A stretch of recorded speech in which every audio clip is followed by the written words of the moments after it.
যতদূর চোখ যায় স্বচ্ছ জল, আকাশের নীলের সাথে যেন মিতালি করছে নদীর টলটলে পানি। এ যেন আকাশ জলে নেমে এসেছে। অন্যদিকে সবুজ গাছের সারি সীমারেখা টেনে দিয়েছে আকাশ আর পানির মাঝে। দেখে মনে হয় শিল্পীর ক্যানভাসে পরম যত্নে আঁকা এক ছবি। প্রকৃতির এই রূপ উপভোগ করতে ভ্রমণ পিপাসুদের নিয়ে এগিয়ে চলেছে নৌকা। অপরূপ এই জলাবন দেখতে রাতারগুল সোয়াম্প ফরেস্টের মতো মনে হলেও এটি বগুড়ার নন্দীগ্রাম উপজেলার বুরৈল ইউনিয়নের মুরাদপুর গ্রামে অবস্থিত।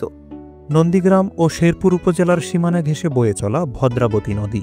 এই নদীর ১৩ কিলোমিটার এলাকায় সবুজ গাছপালা আচ্ছাদিত যে মনোরম পরিবেশ তৈরি হয়েছে, সেটি দেখতে অনেকটাই রাতারগুলের মতো।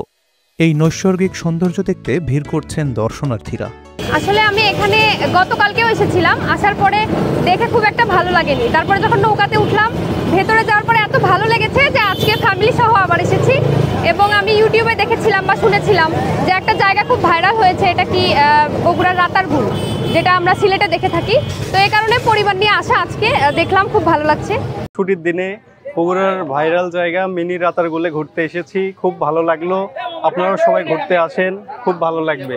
আমরা 3 জন আসছি আজকে বগুড়া নন্দীগ্রাম বলা হয়। নন্দীগ্রামের মধ্যে একটি অপরূপ সৌন্দর্য জায়গা, মিনি রাতারগুল বলা হয় আর কি। এখানে পাওয়া যায় আপনার কিছু নৌকা পাওয়া যায়, নৌকায় আমরা ঘোরাঘুরি করলাম। মোটামুটি খুব ভালো অপরূপ সৌন্দর্য জায়গাগুলোর মধ্যে এটা একটা ভালো একটা অবস্থানে রাখা যায়। গাছগাছালিতে ঘেরা নদীর সবুজ সুন্দর পরিবেশে ভদ্রাবতী যেন সেজেছে অলৌকিক রূপে।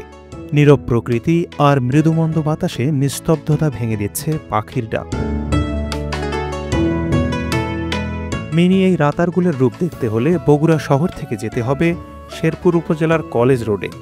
সেখান থেকে সিএনজি বা প্রাইভেট কার নিয়ে সরাসরি ভাদাই বাজার ব্রিজে পৌঁছালেই পেয়ে যাবেন প্রাকৃতিক সৌন্দর্যের আধার বগুড়ার রাতারগুলে। জনপ্রতি ৩০ টাকায় ঘুরে দেখে নিতে পারবেন রাতারগুলের মোহনীয় রূপ।